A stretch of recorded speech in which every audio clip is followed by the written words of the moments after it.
Good evening and welcome to Monsters Among Us. I am your guide, Derek Hayes.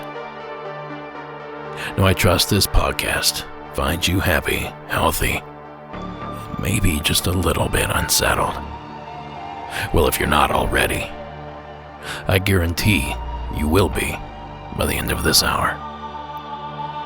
As I just mentioned, I am Derek Hayes, and this is Monsters Among Us, a call-in show about monsters, mystery, and mayhem. And unlike those other shows, we don't waste precious time with banter and small talk.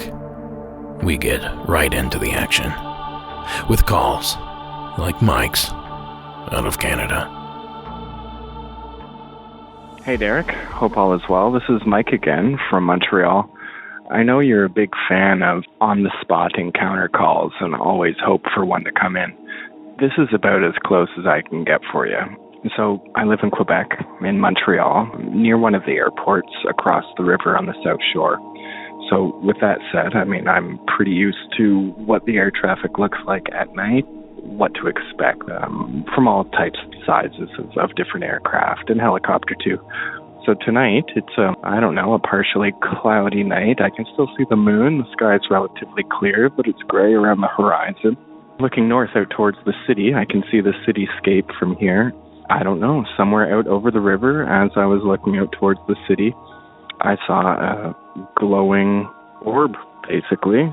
The orb is only in the air for a couple of seconds. I just kind of noticed it out of my periphery as I looked up from my phone.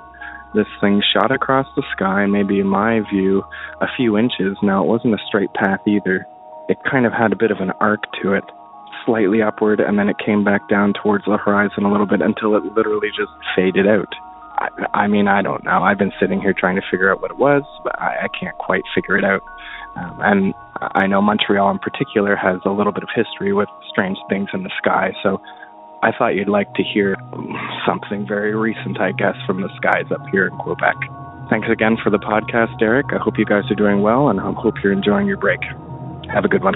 Keep it spooky. Thanks, Mike. Now, although we receive our fair share of Canadian UFO entries here on the program, one doesn't typically associate the Great White North with other hotspots around the planet.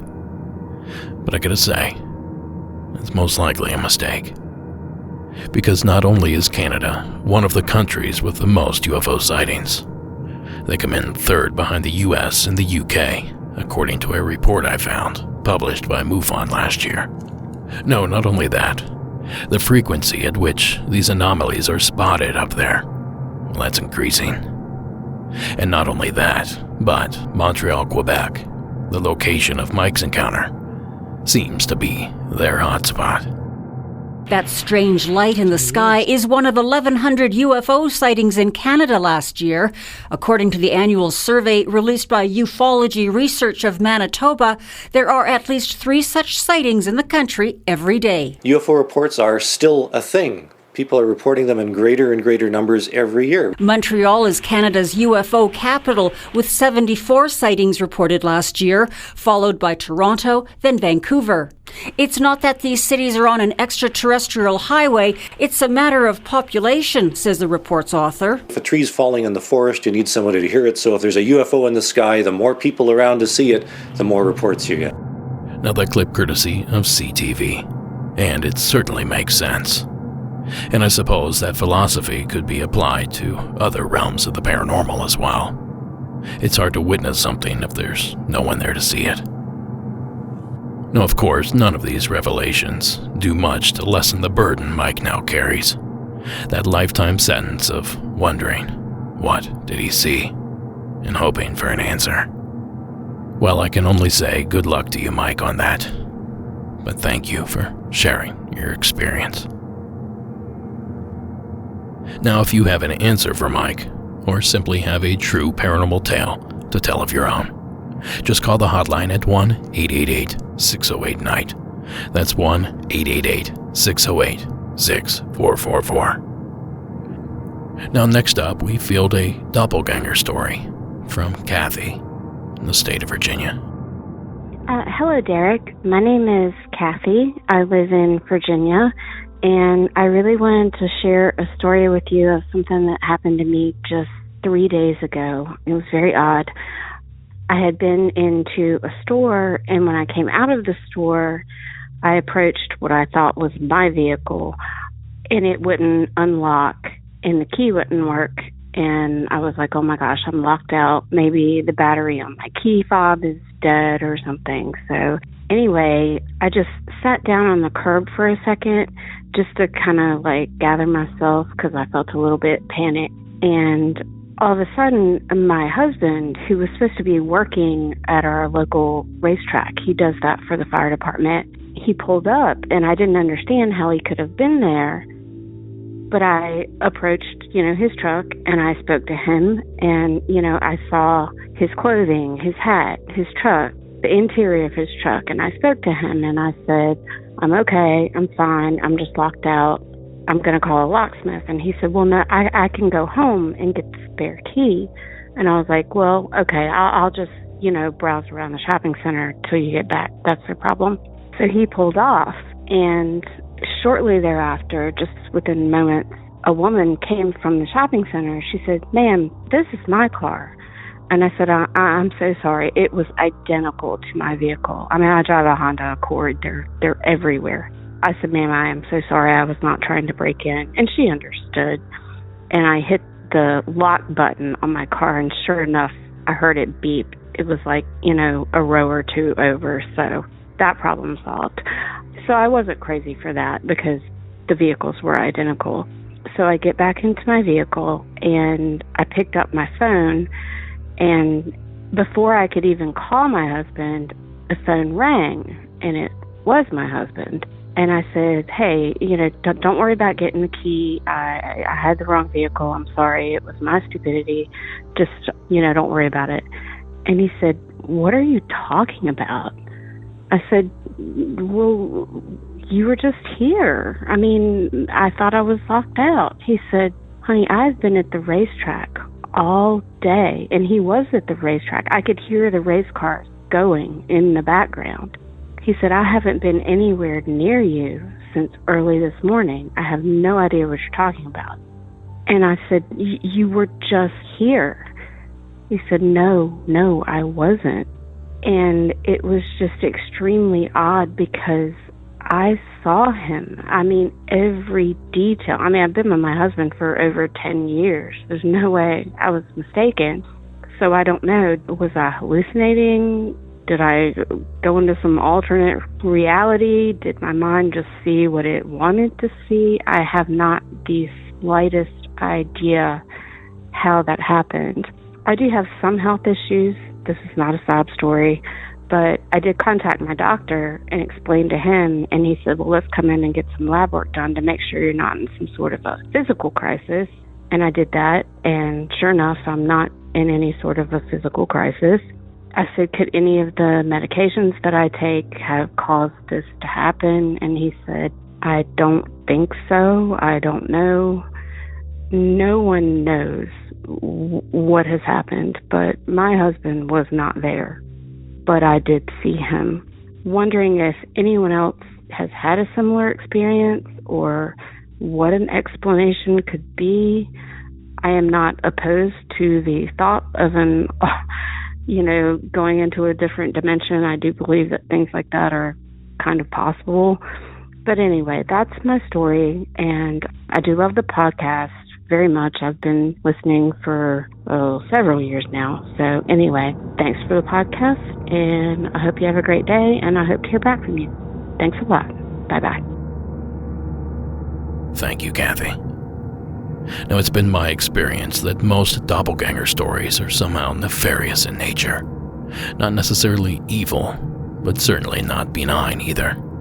Now, this story, however, seems to test those boundaries. At the very least, Kathy's husband's doppelganger left her feeling more calm and less stressed. Not the typical response when someone encounters one of these strange doubles. Well, outside of that, like I've said a million times, we're left with more questions than answers.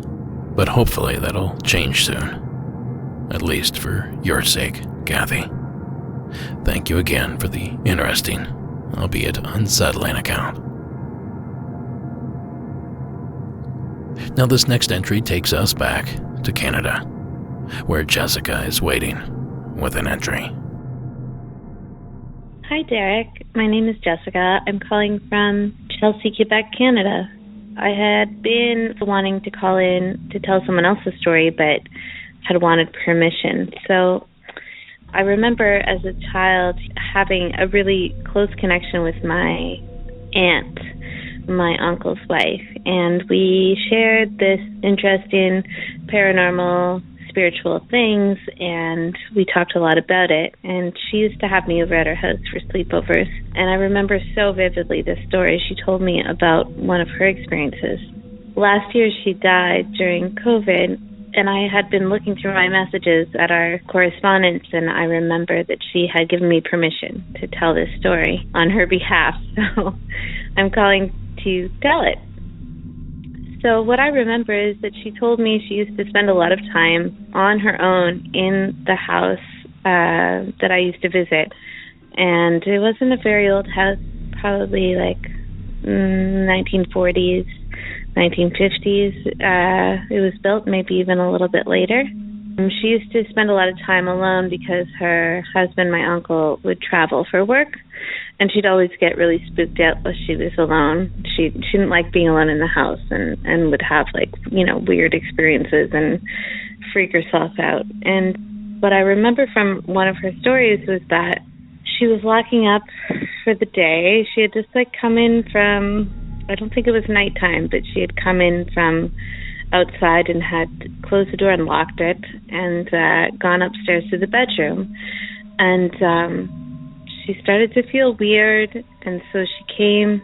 The way that their house is that the living room is open concept with the ceiling, being all the way up to the top of the house, and then an open staircase to the second floor.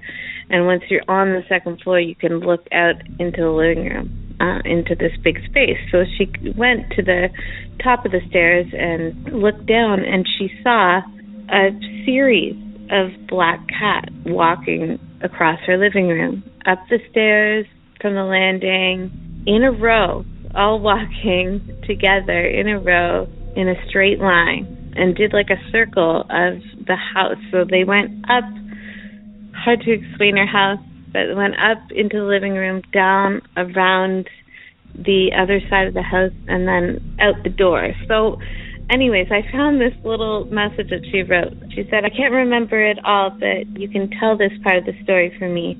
The only thing I remember is that the lead cat saw me and started down the stairs, where all the cats followed immediately in a straight line.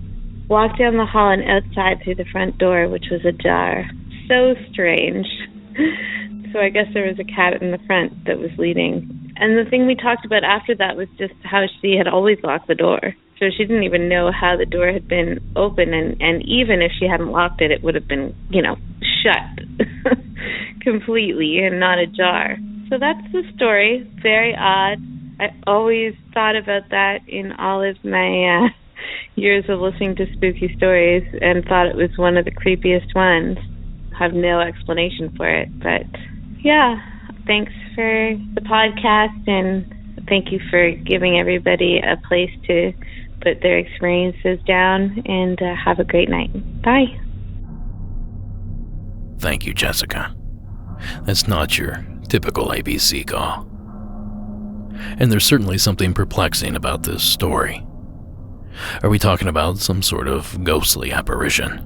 Were these cats spectral, the spirits of animals deceased long ago? Or could they have just been neighborhood cats, out on patrol, and their strange alignment made the encounter seem even stranger than it should have been? But if that is the case, like Jessica said, how did they get the door open? Now there's so many different angles we could take here, but above all that, I just want to take a moment to thank Jessica for preserving her aunt's experience. We lose so many stories and accounts with each and every passing. It's nice to have a few of those stories preserved from time to time.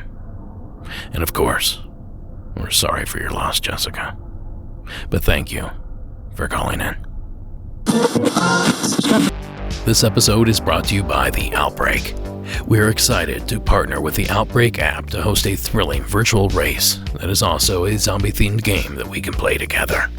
Our 30-day race officially kicks off tomorrow, April 15th. So don't miss your chance to challenge me, Sarah, and Addie, aka Team MAU, in the zombie apocalypse. Sign up now. In The Outbreak, zombies have taken over and the world needs heroes. Use your real-world steps to battle and run from zombies during an interactive adventure in a virtual apocalyptic wasteland. The team that makes it to the safe house at the end of the race first will win free tickets to a future race and a signed MAU poster for each player. And every player who participates and completes the challenge will receive a real-life medal from The Outbreak. The Outbreak easily pairs with your Fitbit, Apple Watch, and other smart wearables, and is available on both Apple and Google App Stores. Visit the link in the show notes to sign up using coupon code MONSTER to save 15% off your race. Then, once you're signed up, enter our unique invite code found in the show notes to join our special Monsters Among Us race before it begins tomorrow, April 15th. Face the challenge alone or invite friends to join your team. Either way, we'll see you tomorrow in The Outbreak's virtual zombie apocalypse world. Best of luck, everyone. Now, I recently saw someone ask the age-old question, which is creepier, a basement or an attic? Well, if you chose attic, you're in good company, because Sarah in Iowa is right there with you. Hi, Derek. My name is Sarah. I'm calling from Iowa. The story takes place about 2013 when I was living in Des Moines. I had decided to move back to the state and I needed a place to live. And a good friend of mine owned a pretty old house and had a lot of rooms in it because she no longer was living with her husband there. So she offered me the attic space, which was on the third story of this house in downtown Des Moines, kind of a historic area in the Drake neighborhood. So I agreed to it, knowing it didn't have any air conditioning or heat, but I was up for the challenge. When I moved in, I joked that I asked her, so is the place haunted? And she kind of giggled and never really answered my question at the time. So I moved in, took all my stuff, got it upstairs. The attic space itself was pretty low ceiling, so my bed was really just a mattress on the floor, no box spring, just an old mattress. Anyway, so I move in, and after a week or two, we're hanging out and drinking some wine, and she has a couple drinks that night and ends up telling me that, yes, she does believe her house is haunted. I kind of prod her for some more information, being that I kind of grew up interested in the paranormal and things like that, never really having an experience myself quite yet at this point. And she says that she thinks there's a couple of old men, and she was very serious when she said, I don't want them here, but they are here. However, it seems that when people are living here with me, they tend to not be as active. And I'm going to leave it at that. So, I took it for face value at the time. A few weeks later, I am upstairs and I am sleeping. I had a job at the time that required me to be at work around 8 a.m. And I used to set my phone alarm. And this was, 10 years ago almost. And so we did have phone alarms. They weren't as high-tech as they are now. And my phone alarm, if I didn't have it on the ringer turned up, it would just vibrate to wake me up in the morning. Well, one morning, unbeknownst to me, my alarm had been going off for like 10 minutes, and I was going to be late for work. And I vividly remember hearing somebody say in my ear, you have to get up. You have to go. And me thinking it was her. And I just, in my sleep, was very confused by the whole situation. You know, like, why is she in my room? Like, what's going on? And then again, I heard this voice, you have to get up, you have to go. And I felt somebody sit on the bed because my arms were kind of above my head with my elbows out. And I felt my elbows sink as if somebody sat on the bed. And I thought, wow, that's even stranger because now she's up here, she's sitting. So I kind of came to and look over and there's absolutely nobody there. And I realized quickly my phone is buzzing and I pick it up and I am late to work. So I don't even think. I get up, I get my hair done, and I rush off to work. 2 weeks later, same thing happens. I'm sleeping, I set my alarm, I forget to put the ringer on. However, this time I hear this big like pop underneath the bed, like somebody had lifted it up and set it back down because my ear was pressed to the pillow. And once again, I hear, you're going to be late, you have to go. You have to get up. And once again, I wake right up. I am late to work and I rush out the door. And at this point, I'm just like, am I dreaming this? What's going on? It's not too long thereafter where I just decided I had a friendly ghost of some sort, somebody who was looking out for me, you know, helping me get to work on time, not too worried about the ghost if that's the case. However, this last encounter, one of the last that I can recall, I was asleep on my bed and there was a window directly in front of me, and then there was a window at my feet about 15 feet away at the other side of the attic. And I just happened to wake up for some unknown reason. I turned and I looked at that other window towards my feet, which is also where the stairs come up to the entryway of my room. And as I'm looking out this window, which has curtains over it and has the possibility for traffic to be coming head on with headlights, this dark shadow figure, all I can describe it as is like the torso of a person, just slowly ascends the staircase. So I can see from my vantage point, basically the floor, the first like 4 stairs down until it disappears. And this black shadow figure just comes up and it's silhouetted against the wall and it moves right before it would be in front of the window. And I'm just trying to process, like, what am I seeing? And it's so strange because in my head, I just keep telling myself, don't blink, what the heck is this? Just don't blink, what is this? And it's still there, and I'm like, okay, I'm going to look away and look back. And so I move my eyes just slightly to the right to the window to look out the window, and when I look back, it's just gone. And immediately, I just knew I needed to close my eyes and go back to bed. I was not happy with the feeling I was getting. I was overcome with fear, but also at the same time trying to balance rationally what I just saw.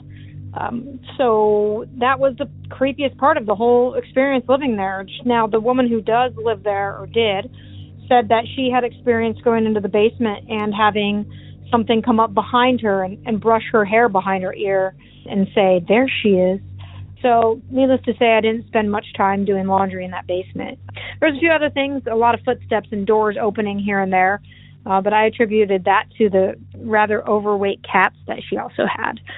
Anyway, Derek, I hope you can use this. I really appreciate what you do, and I listen to your podcast every time I'm on my commute, and I can't wait for the next episode. So thanks for supporting us. Take care. Bye-bye. Thank you, Sarah. Now, the house you described reminds me of a house I lived in college. Man, that place was a dump. It was a bigger house, lots of bedrooms, tiny kitchen. And one day, while we were bored, we broke into the attic. There were no ghosts up there, but it certainly was creepy. There was a bed lying on the floor that hadn't been touched in years. And weirdly enough, we found a closet full of bowling balls under the stairs. But again, no ghosts, unfortunately. But I tell you what, we do thank you, Sarah, for sharing the experience that you had. If you are being haunted, at the very least, the ghost can be helpful. Thanks again for the time. Now, real quick, guys, let me tell you about the Monsters Among Us merchandise store. We have shirts, hats, patches, pins, bags, totes, posters, and so much more. Visit monstersamonguspodcast.com/shop to pick up your piece today. And a big thanks to everyone that's out there wrapping us right now. Now, I know looking for UFOs can be a creepy experience, but that feeling is likely multiplied when the UFO starts searching back. Joseph from Michigan. Welcome to the program. Hi, Derek. My name is Joseph from Hatfield, Pennsylvania. The story I have takes place probably about a month ago. My fiance and I were going for a walk outside. It was evening, so it was just about getting dark, so I guess it was around 8:30 at night. We looked up and saw something in the sky, not a UFO, but we're really not sure if it was some sort of weather phenomenon. But basically what we witnessed was it looked like a helicopter searchlight, but it wasn't going vertical towards the ground. It was horizontal, and it basically moved kind of diagonally. It never went straight to the ground. It was always horizontal or kind of diagonal, and then that slowly faded out, and the area where the searchlight-looking light was turned probably like a really light blue, kind of in a circle around the area where we noticed the light. Now the sky around it was that kind of evening sky. It was kind of blackish, purplish. So the light blue circle where we saw the light was really standing out. And we have no idea what could have caused that. We heard no noise. There was no rain or any storm clouds or anything in the forecast. We checked. And it kind of bewildered us because we weren't sure what we were seeing. There was, like I said, there was no sound. It was just this weird horizontal search-looking light that faded out into a baby bluish kind of sky, even though the sky around it was an evening sky. I have another story that took place when I lived in Baltimore, Maryland. I moved into an apartment. It was a 2-story house. You could live upstairs or downstairs in either apartment. The downstairs was actually occupied by some, basically Wiccans. They did a lot of Reiki and stuff like that, and they were really nice. Nothing really weird happened with them. But when we moved in, they told us there was a spirit that watched over the house. She used to be the gardener of the house. She said that you would feel a presence in the stairwell, which we actually did a few times as we were walking up the steps to our apartment door. So, long story short, the first night I was there by myself. My girlfriend at the time was at work, and I started hearing a kind of a ticking noise. The 2 dogs that we had were laying on the ground, and they started whining and acting up, but they had their whole body was as flat as it could be, looking under the crack of the front door. So I get up after hearing this ticking noise, and I notice that the chain lock for the door is kind of sitting there, swinging like a pendulum, back and forth. The ticking noise was the metal latch hitting against the door frame. And I know I locked it. Like I said, it was our first night there. Made sure, the door was locked and secured before settling in for the night. And it was just the weirdest thing. I never locked the chain lock after that. The landlord of the house, who initially told us about the spirit, said, "Oh, yeah, maybe he just doesn't like locked doors, or, we're not sure." But that, it kind of freaked me out, so I never did it again, but never had an issue with it again. Love the podcast, Derek. Been listening for quite a while now. Keep up the great work. Thank you. Bye. Thanks, Joseph. Now, I'm not an aviation expert by any means, but this sort of sounds like landing lights on a plane. As I've discussed on past episodes, most planes have 2 headlight-like lights in the front of the craft, primarily used in the landing process. The horizontal orientation of the lights Joseph reported almost makes me wonder if something like this is responsible. Now, of course, as I always allude to, I was not there, so this is merely a suggestion. Who knows what it was? But we do thank Joseph for sharing that entry. This podcast is sponsored by BetterHelp Online Therapy. Sometimes people don't realize that physical symptoms like headaches, teeth grinding, and digestive issues can be indicators of stress. Stress shows up in all sorts of ways. I know personally I can often feel as if I'm being pulled in many directions at once. And I know I'm not alone. Sometimes you just need a reminder to pause, take a break, and take care of yourself. And maybe try a little online therapy. Therapy gave me the tools I needed to manage stress in a healthier way, and I think it could do the same for you.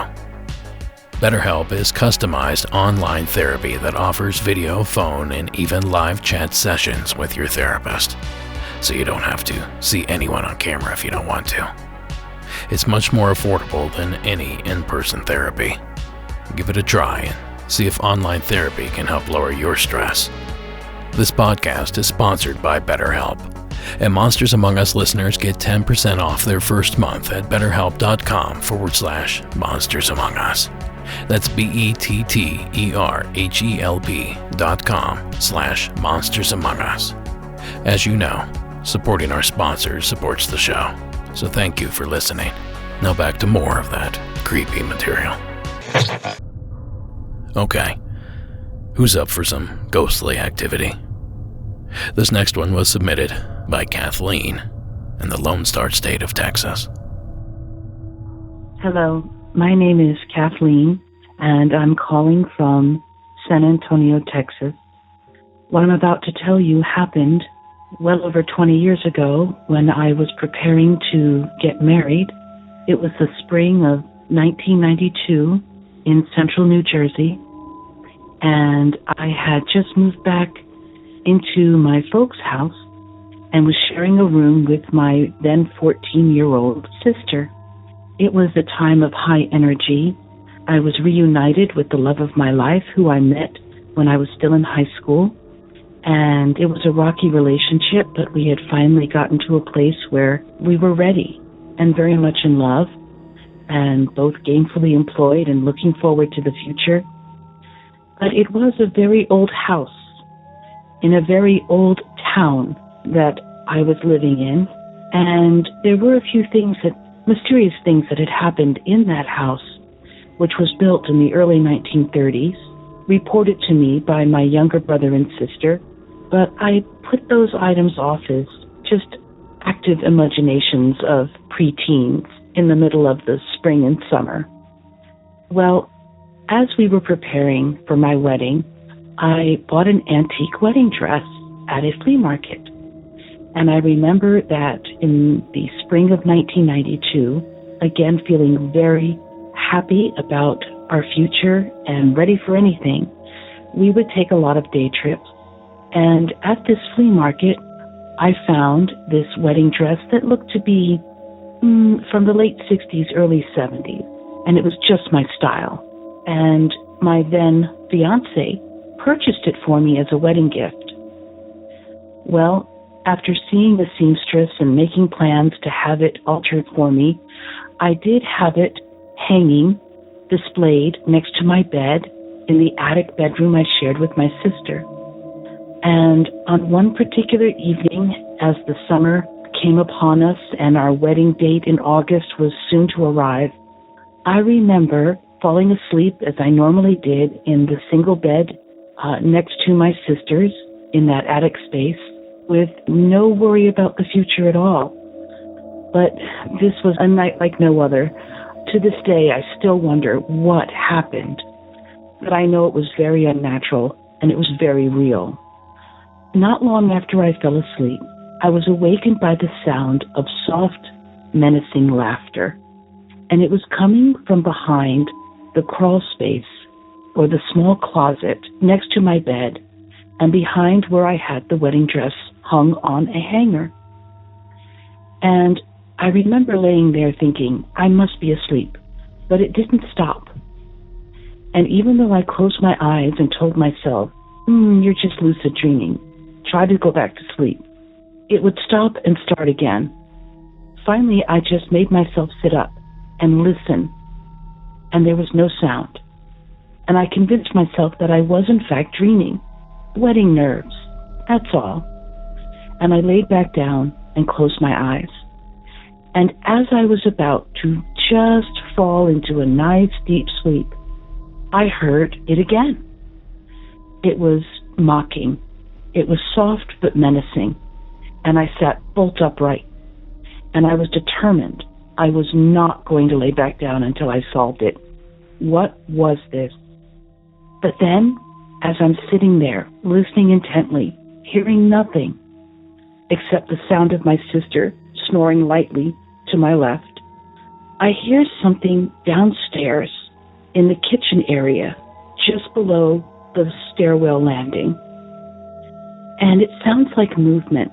Now, I was used to my father not sleeping very well and getting up in the middle of the night for water or a snack. But there was something about the footfalls, the footsteps. There was something about the movement that was foreign. And I made myself get out of bed and, as quietly as I could, walk past my sister's bed toward the very top of the stairwell landing. And I, as quietly as I could, sat down and just resigned myself to staying awake and listening as intently as I could to whatever it was I was now hearing in the kitchen below us. Everything got very quiet, very still, unnaturally so. And I felt this heaviness, but I was determined.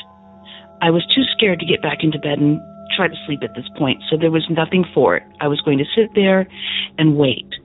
In those moments, I heard what I was sure was the sound of our built-in wall oven in this very old house, this very squeaky oven door that had a high-pitched squeak whenever opened.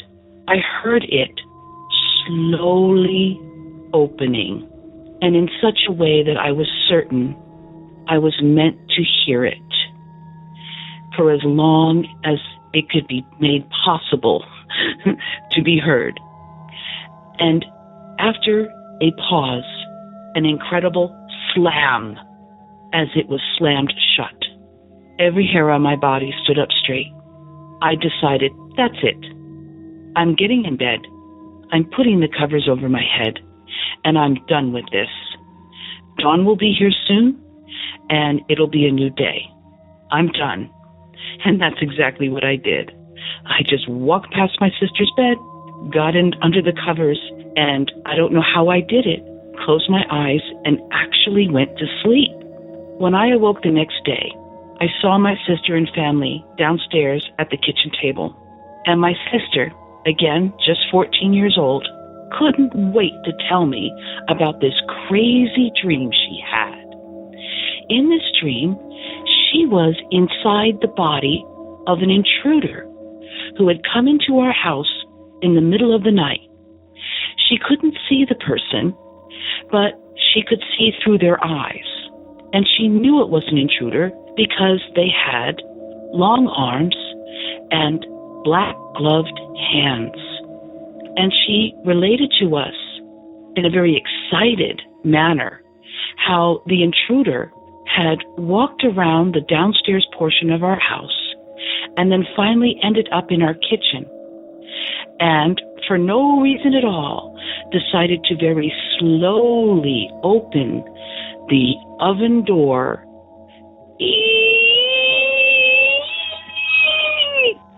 and then, bam, slam it shut. I was speechless. I just sat across the breakfast table looking at her in astonishment. I'm usually not at a loss for words, but I found myself unable to speak. I wasn't even sure if I could sleep upstairs in that attic again after that. I resigned myself to just continue eating breakfast, get ready, and go to work. But when I came home that day and she had come home from school, I pulled her aside and I asked her, what you told us at breakfast, was that true? And she said, yeah, it was the craziest dream I ever had. And I said to her, Christine, dear, that's exactly what I heard. And I told her the whole story. And later on, we told our folks. And we all decided that if it wasn't just a case of wetting nerves, then maybe something did happen psychically between the two of us in that attic space just a few weeks before the wedding, in a very high energy time with a lot of stress and activity. That is where her call ended. I promise you I did not cut her off. Thank you, Kathleen. Now, if I didn't know any better, I'd say that vintage wedding dress may have had some sort of attachment to it. Almost a cursed item, if you will. And as you might suspect, it certainly wouldn't be the first time a little history clung to just such a garment. In 1849, wealthy Anna Baker fell in love with a low-class steelworker, but her class-obsessed father, Elias, forbade the marriage and drove Anna's beloved away from their hometown of Altoona, Pennsylvania. Anna died a bitter and broken-hearted woman. Eventually, the Baker mansion was transformed into a museum and visitors could view Anna's unused wedding dress inside a glass case in her bedroom. Often seen moving on its own side to side or shaking violently within its glass case. The mansion is also reportedly the site of other hauntings. David Baker, Anna's brother, was killed in a steamboat accident in the winter of 1852. Screams have been heard from the basement where David's body was stored until the ground thawed enough for him to be buried. That one property of Sandbox 10 on YouTube. Yet another location on my long list of places I need to visit. Thank you, Kathleen, for adding to the lore. Now don't forget, folks, you can access bonus episodes of Monsters Among Us over at Patreon for only $4 a month. There's also a higher tier called Nights with Edgar Allan Poe. Some longer material for fans of the macabre or for those that simply use the show to fall asleep. There's several hours of content over there, so be sure to check it out. And an important note for those $8 backers.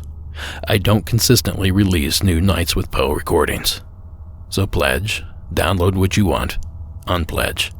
That way, we both win. Now, speaking of winning, we're all winners this evening. Because this last entry is nothing short of nightmare fuel. The kind you just can't keep your ears off of. So here to instill a fear of the forest is Ray from the state of Missouri. Hey, this is Ray from Missouri. Thought I'd give you my first cryptid encounter. This happened back when I was about 11, 12 years old, so it would have been about 1974. Happened in southwest Missouri. Now, about this time of year is August, and it was a hot, sticky weather. We grew up in a farmhouse, didn't have air conditioning, and it was one of those nights where it was too hot to sleep. So my mom and stepdad decided that we'd all get in the car and go driving around. The car at least had air conditioning in it. So we were out driving around, and we come down this dirt road, and there was this place where this dirt road, there was what they call a low-water bridge, where a small creek passed over the surface of the road. And there was kind of a little gravel area there. People would go down there, park, and us kids loved that place down there because we'd go down there when there's real steep hills and woods and everything. We'd go down there, we'd play in the creek and climb up on the hills and everything. Anyway, but this is at night, of course, and it was a little bit of a curve right before we got to that gravel lot. Well, as we come around the curve, the headlights picked up something on the other side of the creek, and this creature was black, and it was crouching down, and it was drinking out of the water like an animal will. It had its face down by the water, and it looked up momentarily. It just looked its eyes up, and its eyes were a bright kind of a yellow-green color, and they just flashed for a second, and then it looked back down to what it was doing, drinking out of the creek. Now, from in the car, I was in the back seat, of course, looking through the windshield over the back seat, and it looked to me from that where it was at like maybe a panther, some sort of big black cat, because of the way it was crouched down. And my stepdad said, well, what is that? And he blew his horn and switched to the bright lights, the high beams. Well, that caught this creature's attention, and it looked up again, and even at the distance, it was probably 30, maybe 40 yards away across the creek. Even at that distance, you could see that honking of the horn had angered this thing. And it lifted up out of the water, and it stood up. It kept standing up, and it stood up on its hind legs. Now, this is where it stopped looking like a cat to me. First off, the thing was all black. It was completely covered in fur. It had the jointed legs, like you would normally see on a dog or a goat or something, which actually is, just the heel. We walk on our heel and the ball of our feet. Of course, animals walk just on the ball of their feet. That backward part of the leg, that's just is our heel. Anyway, this thing was standing up, and it was, the face and head was very canine, very like a wolf look to it. Had a big ruff of fur around the head and the neck. Large, the whole animal was very lean, but the chest and shoulders and arms were very muscular. Even through the fur, you could see the muscles moving, and had what looked like enormous long hands, and the hands hung down to just about the knees on the creature. And as it stood up, its head hit some small branches on the tree behind it, and I remember seeing them move. And this thing looked at us, and it snarled, and very white, very large canine teeth, and it turned, and even though it snarled, it didn't act like it was really that upset. Like it wasn't afraid of us by any means. There was no fear, but it looked like it was just upset about being disturbed. And it turned and it walked back into the trees. And my stepdad had shut the car off and had opened the door by this time, so we could hear this thing. And as it walked back into the woods, it took off running. Now, even as a kid, I could tell the difference in the sound of something running on 2 legs versus something running on 4. There's a totally different sound to it. Well, this thing took off running on 2 legs. And even from the sound, you could tell it was covering a lot of ground, running on 2 legs. Well, it got back into the trees, back through the tree line. And behind the tree line, there was a field of, tall, brushy grass. And as soon as it broke through the tree line, it dropped on all 4s from the sound and took off running on all 4s. And it sounded like it sped up and become much faster. It was fast running on 2, but it was even much faster running on 4. And it ran off in the distance until we couldn't hear it anymore. And I remember looking at my mom and my stepdad, and they were both sitting there with a mouth hanging open. And my mom looked at my stepdad and said, "Did you see that?" He said, "Yeah." He said, "That was and before he could finish, she looked at him and said, 'Shut up. Don't say it.' He says, 'Yeah, but that was,' she said, 'No, I don't want to hear it. Let's go home.'" And basically after that, they refused to even talk about it. And if I or one of the other boys one of my brothers tried to bring it up, it didn't go well for us. We were not supposed to talk about this thing. But that was one of the very last times we ever went down there to play. Anyway, I hope you can use this story. Thank you for your good work, and thank you for all you've been doing for the people out here that would like to share stories like this. And like you said, keep it spooky. Well, I'm gonna say it. It was a werewolf. Or, as it's more commonly known in paranormal circles, Dogman. And Ray and his family aren't alone.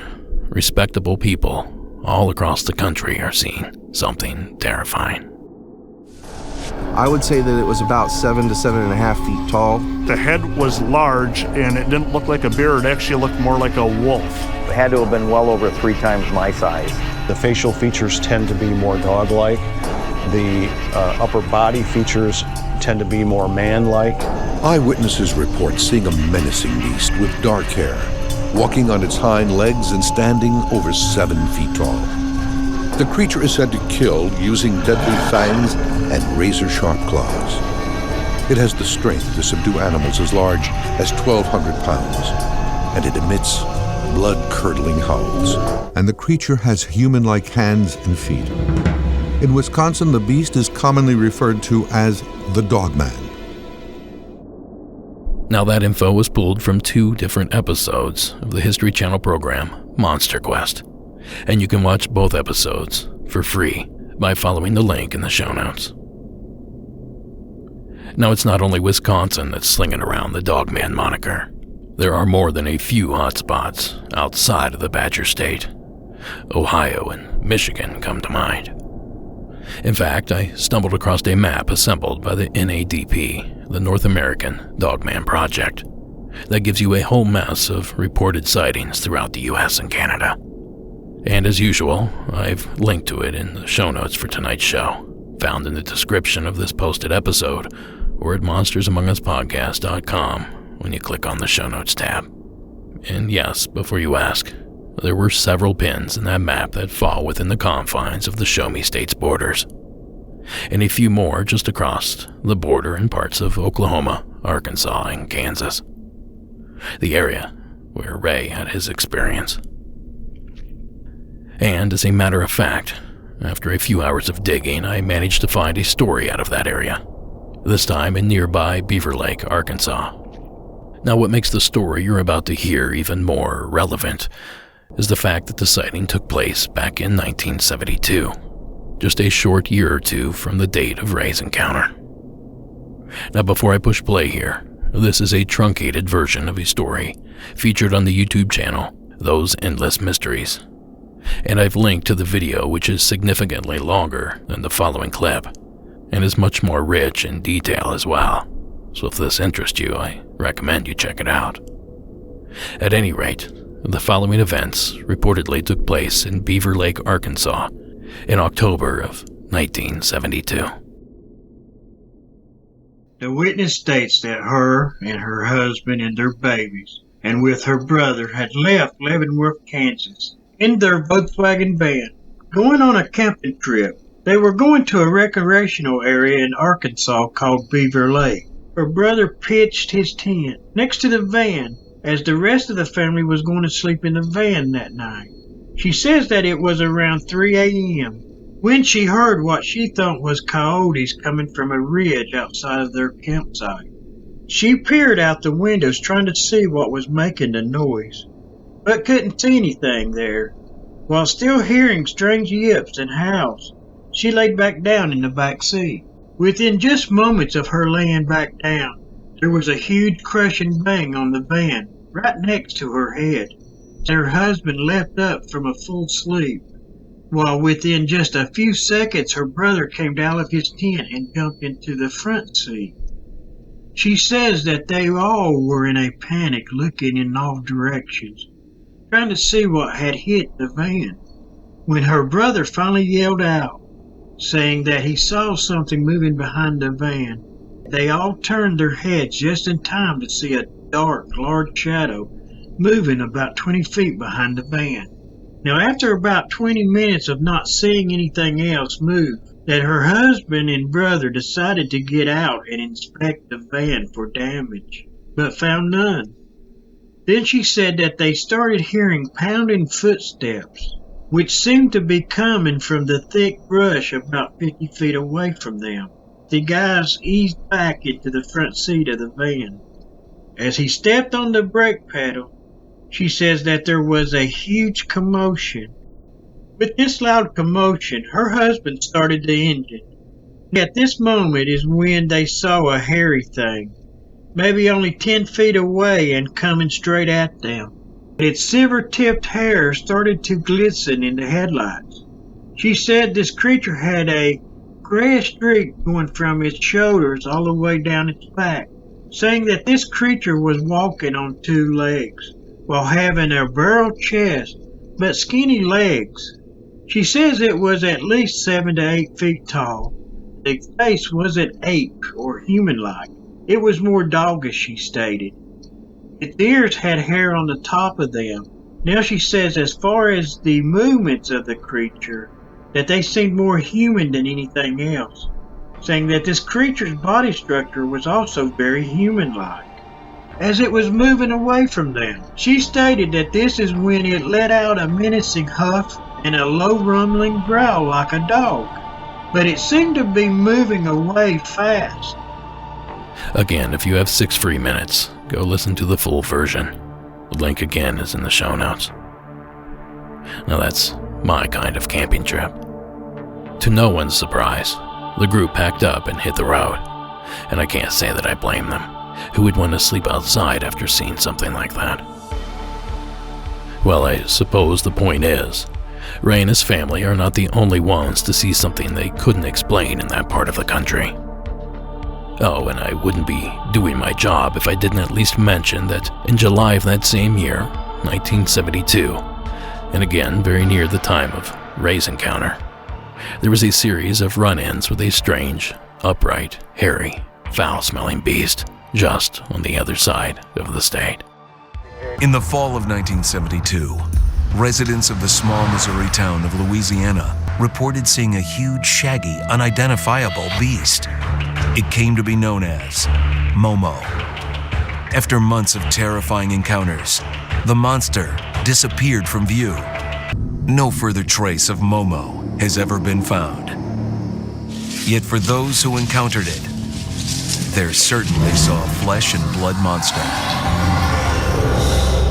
We have miles upon miles of endless woods and deep, deep hollers. He could be just about anywhere in these thick woods we have around here. Of course, that clip is courtesy of Monsters and Mysteries in America. And if you like more Momo, Season 9, Episode 18 will certainly get you started. Now, am I saying that these three experiences are somehow connected? Not necessarily. But it is certainly worth noting the date and time of each of these encounters.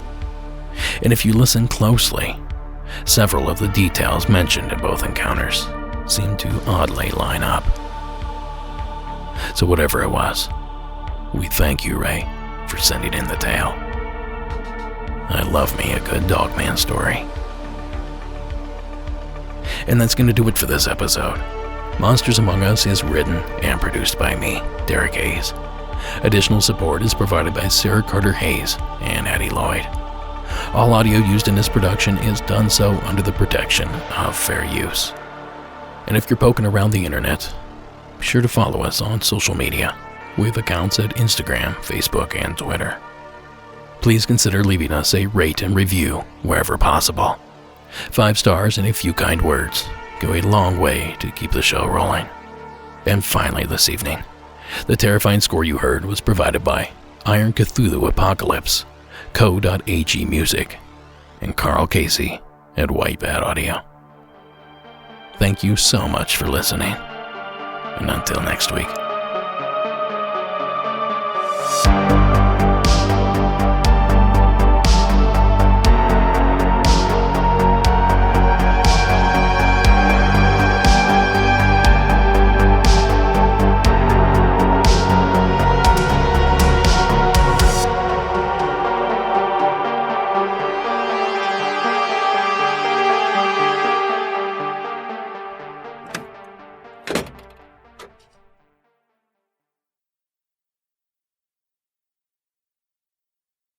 Tonight's secret story was submitted anonymously from my state of California.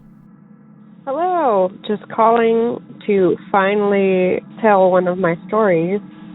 I actually had forgotten about this story until I heard an episode.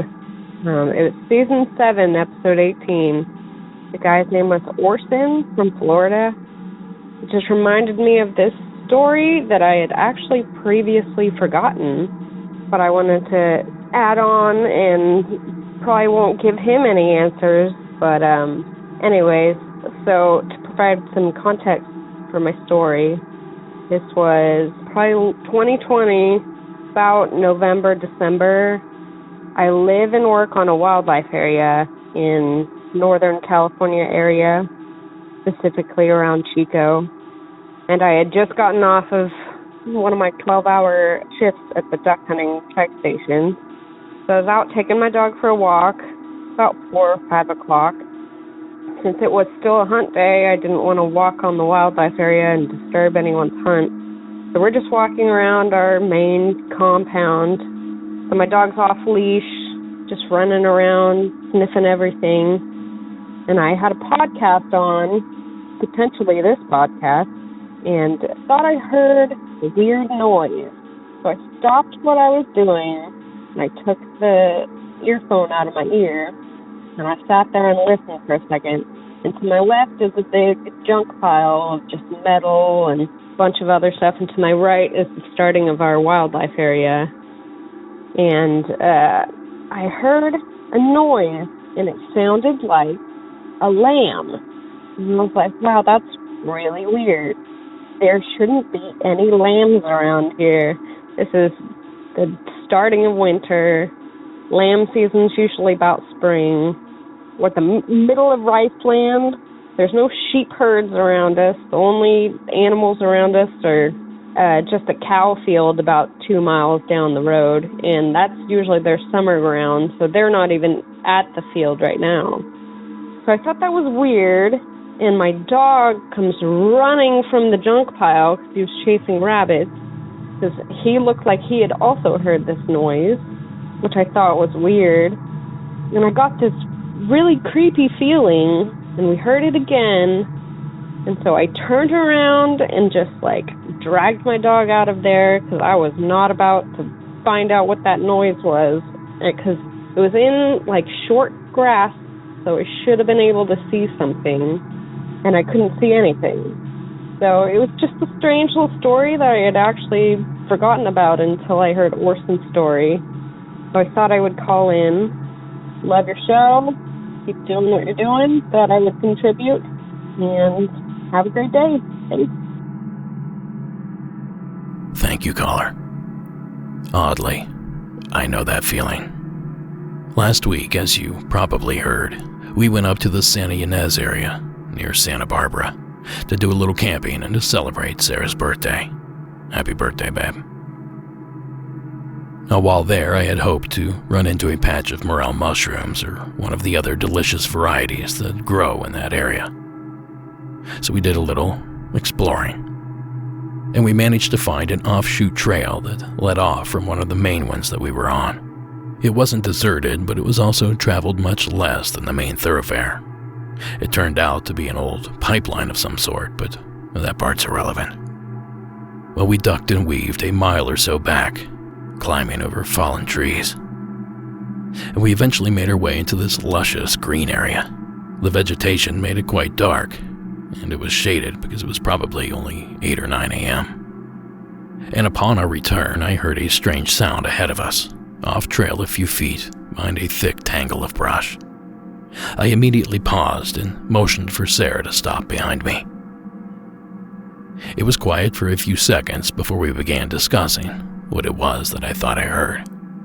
Then, before I could fully describe the low growl that startled me, I heard it again. In the same place. Only we had now walked up to that point, putting whatever it was making the sound maybe 6 to 10 feet away from me, yet still obscured by thick vines. Now I ushered Sarah ahead of me and backed away from the spot. There were signs warning of mountain lions and bears all over the place, so I assumed, and still assume, that one of those was behind the menacing noise. But I never did see anything. We moved out of there pretty quickly, but here's where things get weird. Before we could make it back to the main part of the trail, an older lady with a dog on a very short leash nearly overtook us. She was coming from the direction we just left from. She was chatting loudly on her cell phone. Now, where she appeared from, we do not know.